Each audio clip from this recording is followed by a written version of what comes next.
Buenas tardes a todos y bienvenidos a Sin Fórmula Médica, el podcast de los expertos, donde hablamos de temas médicos sin palabras complicadas, sin miedo, sin fórmulas enredadas. Mi nombre es Juliana Suárez, soy gastroenteróloga. Mi nombre es Alejandro Montoya y yo soy ginecólogo, experto en feminidad, y espero que hoy les fascine lo que vamos a hablar.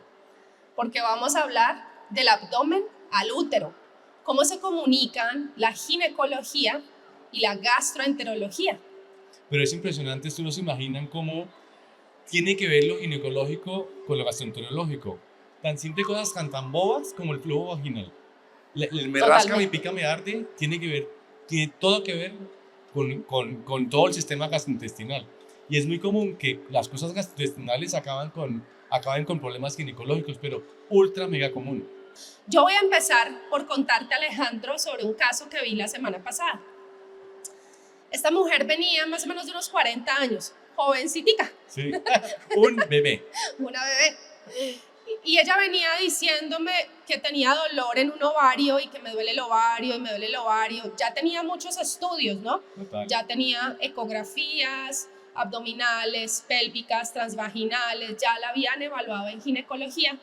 Y resulta que cuando empezó a hacer bien popó, ¿todos hicieron popó hoy? ¿No? Sí, no los escucho, sí. Empezó a hacer bien popó y el dolor se le quitó. ¿Qué opinas de esto? Pero absoluto, miren, además a mí me pasa. Mi señora dice que mi genio depende de si hago popó o no. Es increíble. Yo soy de buenas cuando no hace popó. Y cuando uno hace popó, empieza la vida a hacerse a cuadritos. Uno duerme mal, le da ansiedad, le dan ganas de vomitar, le dan náusea y todo le cae pesado. Y tiene que ver mucho que ver lo ginecológico con lo gastroenterológico. ¿Y saben qué es lo más importante? Es que cuando uno empieza a pensar en marco cólico es todo el abdomen alrededor, generalmente le echamos la culpa al ginecólogo. Y con mucha frecuencia se nos olvida que el intestino se mete en la pelvis y desemboca pues en el recto, ¿cierto? El recto y el nano. Y cuando está congestionado, automáticamente todo lo ginecológico se congestiona, pero es impresionante. Totalmente.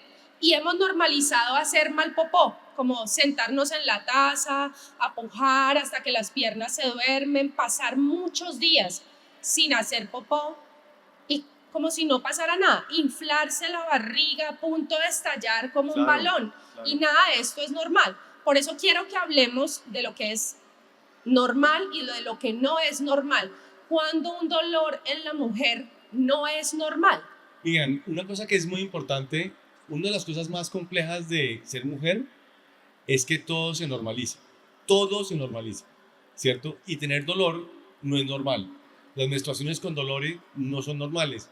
Es normal que la menstruación genere una molestia tipo cólico que puede durar 1 hora, 2 horas, sangrar y ya, pero esas menstruaciones que te derrumban la vida, esas menstruaciones que te hacen no ir al trabajo, esas menstruaciones que te afectan el afecto, que vas a tener dolor afectivo, a llorar, a tener tristeza, a tener desasosiego, a cambiar el sueño, nada de eso es normal.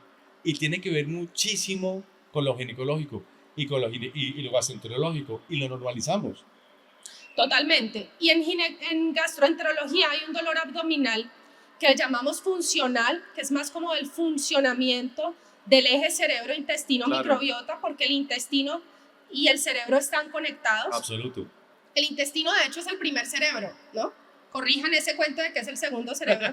Todo lo trascendental se siente aquí. A uno la gente le cae mal es aquí. Pero absoluto, me cae mal es como el miedo lo sentí aquí, me dio diarrea. Uno se enamora también aquí. Entonces, sí. Total, sí, ¿cierto? Total. ¿Qué les estaba diciendo? Se me fue. ¿Qué? Me pasa. El intestino es el primer cerebro y alguien no tiene el intestino muy bien hoy. Alguien no tiene el intestino muy bien hoy. Entonces te decía que hay un dolor abdominal que es funcional. Por ejemplo, el colon irritable. ¿Y cómo diferencio un dolor de colon irritable de un dolor, por ejemplo, orgánico, de un tumor de colon, por ejemplo? Entonces hay unas características que lo hacen a uno sospechar que un dolor no es normal. Que duela de noche. El colon irritable no duele de noche. Si usted se pasó toda la noche con dolor, si usted no se podía mover, si usted no podía comer, ese no es un dolor Normal. funcional, ese no es un dolor normal. Un dolor que es persistente, que usted le da hoy, pasado mañana le vuelve a dar, el miércoles le vuelve a dar, el viernes le vuelve a dar, no lo normalice. Si es un dolor que va acompañado de pérdida de peso, ese no es un dolor normal. Si es un dolor que le impide comer, que le impide hacer sus labores diarias, que usted dice, creo que me voy a tener Sí. que incapacitar, ese no es un dolor normal. Claro. Y fíjense una cosa que cuando uno empieza a pensar en dolores de colon, comienza uno a pensar también en lo que le pasa en el ciclo. Y es impresionante cómo se enchufan. Para que ustedes se imaginen y pónganle bolas a esto, una de las causas más comunes del famoso síndrome de ovario poliquístico, que le han diagnosticado yo creo que a la mitad de las personas que están acá alguna vez en la vida, que le hacen una ecografía y le pasan unos ovarios con quistes y le dicen, tienes ovario poliquístico. Y sucede que lo primero que te hacen es una ecografía y lo segundo que te ponen es un anticonceptivo oral. Y cuando empiezas a tomar anticonceptivos orales, comienzas a tener una alteración de tu metabolismo, te sientes triste y agotada y cansada y etcétera, etcétera, etcétera. Después hablamos del tema, pero para que ustedes imaginen por qué se produce el síndrome de ovario poliquístico, qué tiene que ver eso con el colon, y tiene que ver muchísimo. ¿Por qué es tan fundamental? Porque sucede que el ciclo menstrual tiene básicamente dos partes. Una parte que es la parte menstruación, la primera parte que es antes de la ovulación, ovulas y después sigue después de la ovulación a la menstruación. La primera parte se produce en estrógenos y la segunda parte se produce en progesterona, ¿ok? La progesterona es la hormona que te cicla. Lo que te haga que tienes menstruaciones cada 28 días es porque ovulaste y produciste progesterona. Ok, ¿eso qué tiene que ver con el colon? Mucho, porque cuando tienes inflamación, la inflamación tumba la progesterona. Entonces, cuando tienes permanentemente un colon inflamatorio, tienes automáticamente una disminución de la progesterona. ¿Cómo lo sientes tú? Que automáticamente tu ciclo menstrual se descuadra. Y en vez de tener menstruaciones cada 28, tienes menstruaciones cada 35, cada 40, cada 45, cada 28, cada 35. Este mes sangraste poco, este sangraste mucho. Y tiene que ver mucho con el ciclo, con el ciclo menstrual y con el colon. Y cuando uno le pregunta a la paciente, corazón, ¿y cómo vas al baño? ¿Al baño? No, papá. No, Normal. no, normal, me duele todo el día, hago de posición cada 3 o 4 días. Y empieza uno a verse, a darse cuenta cómo se enchufa una alimentación buena, una buena microbiota adecuada, un hábito intestinal saludable con el ciclo menstrual. Miren, mis corazones, la Sociedad Médica Americana dijo el año pasado que el ciclo menstrual es un signo vital más. ¿Eso qué quiere decir? Que la temperatura, la frecuencia cardíaca, la tensión arterial, el peso, el ciclo menstrual son partes de los signos vitales. Cuando un ciclo menstrual se descuadra, siempre tiene una razón, y esa razón puede ser peligrosa, como por ejemplo una inflamación intestinal crónica, un hipotiroidismo, cualquier alteración hormonal acaba en el ciclo menstrual. Entonces, pónganle bolas a lo que comen, a cómo tienen de posición y cómo eso se engancha con la vida y con la vida y con la fertilidad además. Y lo más increíble es que en el intestino habita un universo de 39 trillones de animalitos que controlan en gran medida Claro. el flujo de hormonas femeninas. Absoluto. Le llamamos la microbiota intestinal, ustedes de pronto lo han escuchado como flora intestinal, y allí en la flora intestinal está como el guardián de los estrógenos y la progesterona. Total. Y cuando pierdes la microbiota, automáticamente tú lo sientes. Hay unas clases que da la doctora que se pueden inscribir en mi Instagram. Se pueden inscribir en el Instagram. ¿Y por qué es tan importante? Porque cuando la microbiota se descuadra, tu ciclo menstrual se descuadra. Miren, y como lo dice ella, una de las cosas más importantes de la microbiota se llama fibra. Sí. Fibra y más fibra. Y lo segundo es la variación. Y nosotros en nuestra alimentación tenemos a ser aburridos alimenticiamente. Entonces comemos siempre lo mismo, papas, arroz y carne todos los días. Y eso hace que la microbiota no cambie. Y empiezas a darte cuenta que esa mala nutrición que empieza generalmente desde muy chiquitos, comienza a afectar toda la vida de las personas. Y lo que uno tiene que empezar a darse cuenta que esta es una salud intestinal adecuada, es la calidad de adolescencia que tengas, porque te altera, tú empiezas a tener acné y ovario poliquístico, la calidad de lactancia que tengas, la calidad de perimenopausia que tengas, y la calidad de envejecimiento que tengas. Y hay muchas cosas que alteran la flora intestinal. Tomar antibióticos, por ejemplo, sin fórmula médica. Claro. Ay, sentí un dolorcito en la Uy, garganta, voy a ir a una farmacia. Tomar licor en exceso, el cigarrillo, Cigarrillo. no comer fibra, el estrés severo, esta vida que va muy rápido, Claro. ¿sí? La falta de ejercicio, el ambiente en concreto, no tener contacto con la naturaleza. Y muchas veces las enfermedades, tú ahorita dijiste una frase, la vagina habla del intestino. Claro. Muchas veces una enfermedad ginecológica pudo haber empezado en el intestino. Hemos nombrado hoy el síndrome de ovario poliquístico, pero hay muchas otras. Yo voy a nombrar una y tú nos vas a nombrar más. Endometriosis, por ejemplo. Uy, impresionante, porque la endometriosis es dominancia estrogénica. Todo lo que los estrógenos se queden sin progesterona tienen problemas. La endometriosis, la miomatosis uterina, la dismenorrea, las menstruaciones abundantes, todo eso es El porque cáncer de endometrio. el cáncer de endometrio, el cáncer de seno, todas esas cosas son las que hacen que haya estrógenos sin progesterona. ¿Quién se tira la progesterona? La inflamación. ¿Quién produce más importante causante de inflamación en el cuerpo humano? Pues el intestino. El intestino. Absoluto. Inflamación de bajo grado, que no vamos a ver, pero que está ocurriendo porque llevamos una vida muy rápida, donde no comemos suficientes frutas y Absoluto. verduras, no hacemos ejercicio, no cuidamos de nosotros mismos. Vamos a pasar a un par de mitos. Tú me vas a aclarar esos mitos, yo ahí también voy a participar y después van a participar ustedes. ¿Es verdad, Alejo, que un flujo vaginal que huele mal es normal? Miren, mis corazones hermosas, nunca es normal. Nunca. La vagina no huele feo, la vagina huele a vagina. La vagina tiene un olor específico. Pero cuando empieza el olor feo, miren lo que hablábamos ahorita, la vagina no se inventa la flora. La flora vaginal es simplemente la imagen en espejo del intestino. Si tienes una microbiota inadecuada, tienes una flora vaginal inadecuada. Y si tienes una flora vaginal inadecuada, o tienes vaginosis bacteriana, que es el olor feo, o la típica, el me rasca, me pica, me arde. Y el me rasca, me pica, me arde es básicamente por levaduras, por candidiasis vaginal. Entonces es muy común que la candidiasis vaginal esté acompañada con un estreñimiento crónico por aumento de la candida intestinal. Entonces, simplemente pensar en que una candidiasis vaginal se quita con unos óvulos es tonto, porque no está solucionando el problema de base, que es lo que pasa en el vecindario trasero, que es el intestino. El recto es como el vecino de la columna de atrás de la vagina y de la uretra, que se comunica además con la vejiga. Entonces, si yo llevo varios días sin hacer popó, todo ese popó está, como era que tú decías el otro día, estoy recostada Sí.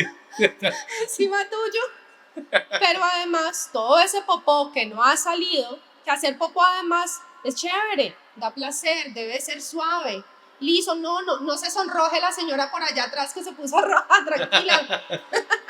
Precisamente hoy en día podemos hablar de estos temas sin vergüenza, sin tabú, sin ponernos rojos.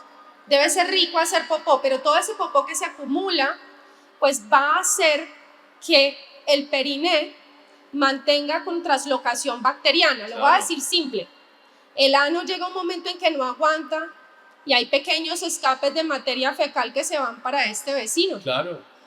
Entonces, ese flujo vaginal muchas veces que tú te vas a una farmacia y a los 15 días vuelves y te pones otros óvulos y vuelves y te pones otros óvulos, no mejora hasta que no atiendes el popó, el intestino. Claro, y ¿no se han dado cuenta que ustedes los óvulos vaginales para candidiasis vaginal son todos iguales, con diferente marca? Entonces vas a un médico y te formula unos, y vas a otro médico y te formula los mismos con otra marca. Y acaba uno, como no es bobo, uno acaba mirando y no dice, pero es lo mismo que antes. ¿Por qué cuál es la recurrencia? Y la recurrencia viene por el vecindario, ¿cierto? Y ese vecindario inadecuado automáticamente no permite que tú tengas una salud vaginal adecuada. Mis corazones lindas, es como cuando tiene uno una gotera y está pintando siempre la pared y no arregla la gotera. Estamos siempre en ese ciclo vicioso. Y la idea básicamente es entender que todo tiene que ver con el intestino. Para que ustedes imaginen, la gran mayoría del tiempo uno tiene la ampolla rectal desocupada. La ampolla rectal nunca está llena. con mucha frecuencia la gente piensa que estreñimiento es de no hacer deposición en 3 días. No, estreñimiento también es cuando uno va al baño y uno dice, bueno, me aburrí. Y uno dice, O salió sí, una bolita claro, que no sirve para nada. sí, me quedó como el 35%, pero me aburrí, ya vi 44 cosas, ya vi al doctor Montoya, la doctora Suárez, ya 35, y a mí me aburrí. Y uno siente como que queda algo adentro. Eso también es estreñimiento. ¿Por qué? Porque no se desocupa recto y ese no desocuparse recto comienza a hacer un pequeño goteo imperceptible de bacterias y de levaduras que acaban en el vecindario. Y el otro mito, que es muy frecuente, es decir que es normal sangrar mucho con el periodo. Pero cero, miren, hay una cosa que es importante, vuelvo al tema de los estrógenos y la progesterona. Los estrógenos lo que hacen en el metabolismo femenino es que los estrógenos cuando ustedes menstruan pierden el endometrio, es como si lo podaran, se cae todo.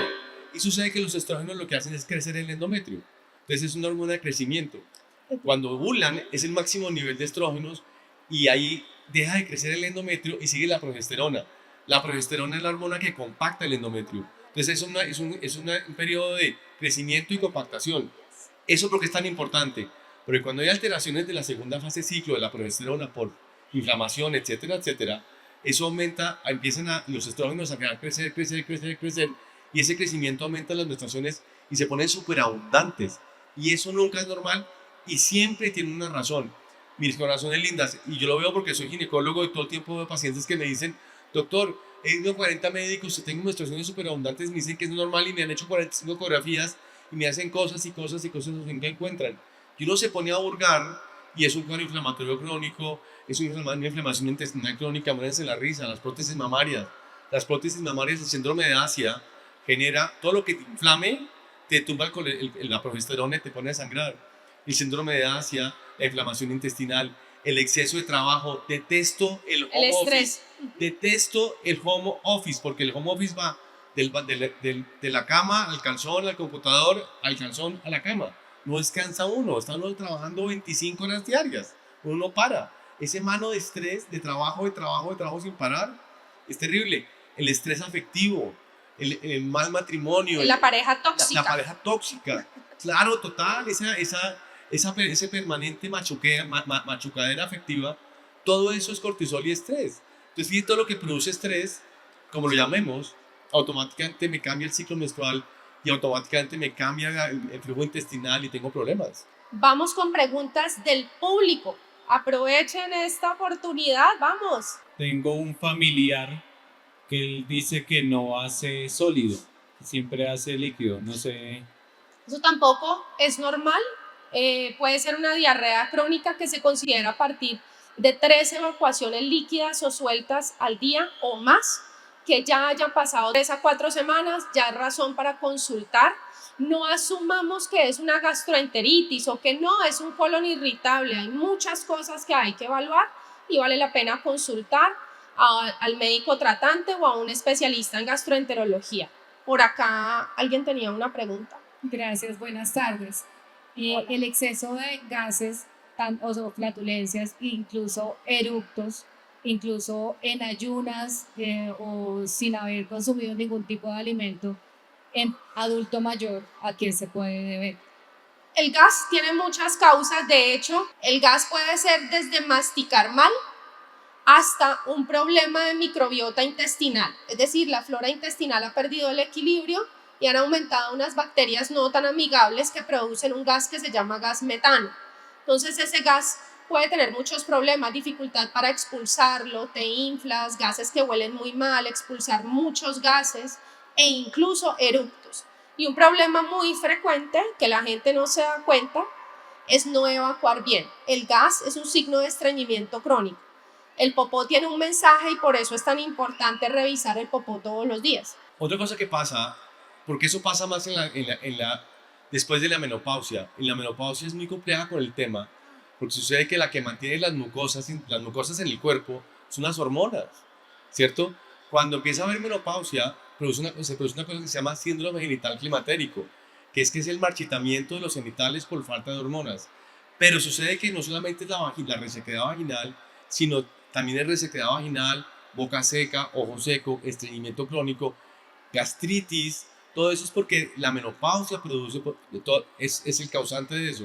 Por eso es tan importante hacer el manejo integral de todo, ¿cierto? Un síntoma simplemente es la punta del iceberg de algo que está detrás. La clave de todo el tema es mirar dónde está el tema. Totalmente. No suena. Buenas tardes. Mi pregunta es, ¿se pueden consumir estrógenos antes de que se le retire a uno el periodo por menopausia? El tema de las hormonas, venga, las hormonas, yo soy el fan número uno de las hormonas. Afortunadamente ya hemos dejado el mito que las hormonas producen cáncer. Las hormonas mal manejadas son un problema. Pero lo importante con las hormonas es como un avión, tiene que tener piloto, ¿cierto? Y si tú no tienes alteración hormonal, esa alteración hormonal debe ser manejada por un especialista, porque el problema de las hormonas no son las hormonas, es el balance de ellas. Tiene que haber estrógenos, progesterona y testosterona en un balance muy especial. Y cuando se pierde, hay mucha sintomatología, pero hay que volver a recuperarlo de forma profesional. Por eso es que formular hormonas así no debe ser. Muchas veces uno cuando tiene la regla normalizan que haya demasiado dolor a tal punto de que uno se tiene que quedar en la cama. Tengo una conocida que ha ido muchas veces al médico y le dijeron que era porque era muy fértil, pero no No. nos pareció incoherente porque ella llega al punto en el que no se puede levantar de la cama y no puede hacer sus Claro. cosas cotidianas. Entonces dijimos que podría ser una endometriosis investigando, pero ella dice que no, que al contrario el doctor dijo que era porque era demasiado fértil. La respuesta es no, como ginecólogo te digo, no es normal. El dolor nunca es normal, ¿cierto? Siempre tenemos, en consulta de ginecología siempre tratamos de sacar la respuesta más rápida para salir del tema. Lo más importante cuando tienes dolor con las menstruaciones es mirar cuál es la causa. Y la causa puede comenzar desde un estreñimiento crónico a un hipotiroidismo, a una alteración hormonal de la producción de progesterona, a 1000 cosas. La clave con el tema es no normalizarlo y si te contestan eso, cambiar de médico, ¿cierto? Porque te están contestando algo que no es cierto. Y lo más complicado con esto, ¿sabes qué es? Es que al fin del día tienes dolor, estás agotada, estás cansada, no puedes ir al trabajo y te sientes culpable. Y lo más complicado es la culpa que genera el no poder solucionarlo porque te acabas como con la carga de que lo que está pasando. Lo otro es que a veces el diagnóstico de endometriosis no es fácil, ¿no? No es fácil. A veces no es fácil. Entonces la segunda opinión es importante. No es fácil. ¿Tienes otra Y pregunta? la última es, igualmente con la planificación de la T, normalmente también dicen que es normal que duela y que haya sangrado, pero ¿a qué punto uno puede normalizar? No, venga, Eso duele. una T que duele. A ver, cuando tengo una cosa, el útero es un órgano que está diseñado para sacar lo que esté adentro. Si tienes un cuerpo extraño, el útero va a tratar de sacarle la T por reacción normal. Ahora bien, lo que pasa es que la T produce un cuadro inflamatorio entre el útero. Y cuando tienes mucho dolor, es porque algo está pasando más de lo normal. Puede que tengas una afección de la T. Cuando uno tiene dolor, flujo vaginal, lo que sea, que no sea estándar, que te salga como saca del lugar, es muy, muy importante. Realmente lo que uno debe aconsejar es sacar la T, mirar a ver si mejora y si es pertinente volver a ponerla, pero no quedarse con la T puesta porque eso no es normal. Mi familia por parte de mamá, todas nos han diagnosticado endometriosis o ovario poliquístico y nos dicen que es pues genético. Entonces, ¿es real esto o es que todas tenemos la flora súper mala? Y otra cosa es, ustedes ambos recomiendan tomar probióticos, ya sean normales como para la flora intestinal o esos que vienen FEM, que dicen que ayudan tanto para la parte vaginal como intestinal. Te respondo de una vez una parte de tu pregunta. La microbiota intestinal entra como uno de los factores a una enfermedad multifactorial. Y los probióticos, podrían ser útiles conociendo bien el caso y sabiendo cuáles se van a formular, porque de pronto hay que formularlos por un tiempo prolongado. Más no quiero que quede la idea de que ese es el tratamiento principal, porque hemos hablado de tips muy importantes como la alimentación, consumir frutas, verduras, nueces, semillas, hidratarse muy bien, hacer ejercicio, tener contacto con la naturaleza, manejar mejor el estrés, ¿Qué opinas sobre la endometriosis? Venga, una cosa que es bien importante es un estudio para que ustedes se imaginen esto, donde encontraron pacientes que iban a ligarle las trompas. Entonces, como le hacen la laparoscopia, miraron la pelvis a ver cuántas de esas mujeres fértiles que iban a ligarse las trompas tenían endometriosis. Encontraron que el 50% de las mujeres tienen endometriosis. Entonces, la endometriosis no es tener un focos endometriósicos no es anormal. La pregunta es por qué se activan los focos endometriósicos, ¿cierto? Y ahí empieza todo el tema de escarbar qué es lo que hay detrás. Es muy común que uno pueda heredar, y eso lo van a contar ahorita más tarde, las intolerancias y las alergias intestinales. Eso se puede heredar. Se puede heredar digamos, la forma que se alimentan a los hijos desde chiquitos. Y eso produce un cuadro inflamatorio crónico, y ese cuadro inflamatorio crónico puede ser el causante de que esas personas tengan ovario poliquístico o endometriosis. Pues la endometriosis y ovario poliquístico no son enfermedades genéticas. No tienen un rasgo genético. Ser mujer es uno de los rasgos genéticos, pero eso pues no. Sí, pero lo que sí se hereda es hábitos, comidas, intolerancias, hipotiroidismo. Eso tiene una tendencia, pero no en sí. Miren, hay una cosa que es bien clave, es que le echamos la culpa con frecuencia al ovario de todo, ¿cierto? Y con mucha frecuencia el ovario no es el culpable. De ovario poliquístico, solamente el 2% de los ovarios poliquísticos son de origen ovárico.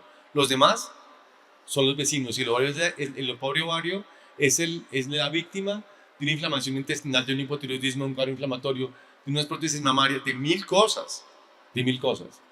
Mi pregunta obedece a, hace más o menos 5 años me realizaron una estrectomía parcial por un acretismo de placenta cuando fui a tener a mi bebé, y desde ahí dejé de menstruar, pero he notado últimamente, por ejemplo, que no me crecen las uñas, que el cabello se me cae mucho.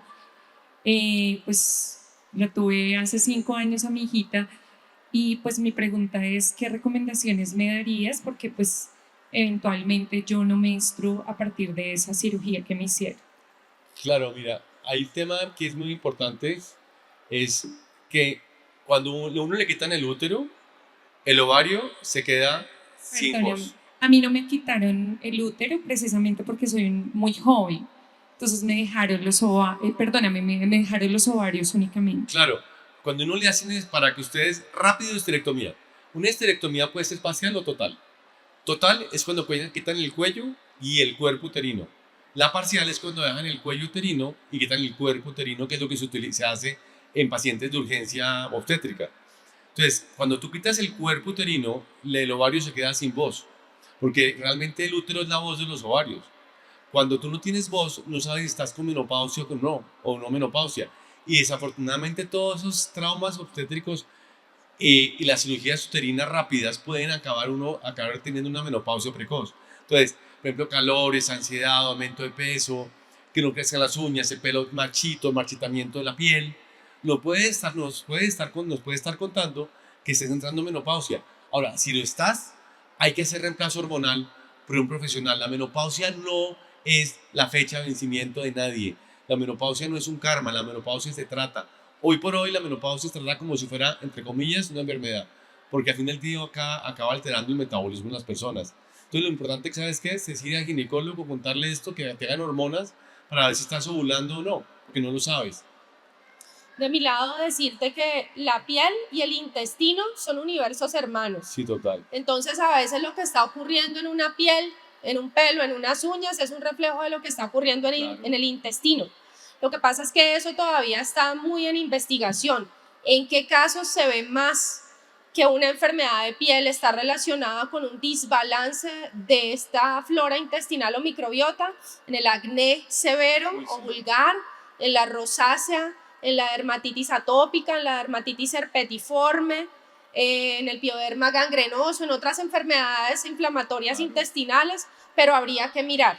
Yo siempre le digo a las personas, no normalicen los síntomas digestivos, porque es que se llenan de gases, no hacen bien popó, tienen acidez, la comida les cae mal, y el sistema digestivo está mandando señales que hemos normalizado y estamos ignorando. Muchas gracias, Alejo. Muchas gracias a todos, de verdad. Muchas gracias, Y no olviden conectarse todos los martes a las 6 de la tarde, hora de Colombia, en nuestro canal de YouTube, Sin fórmula médica, el podcast de los expertos.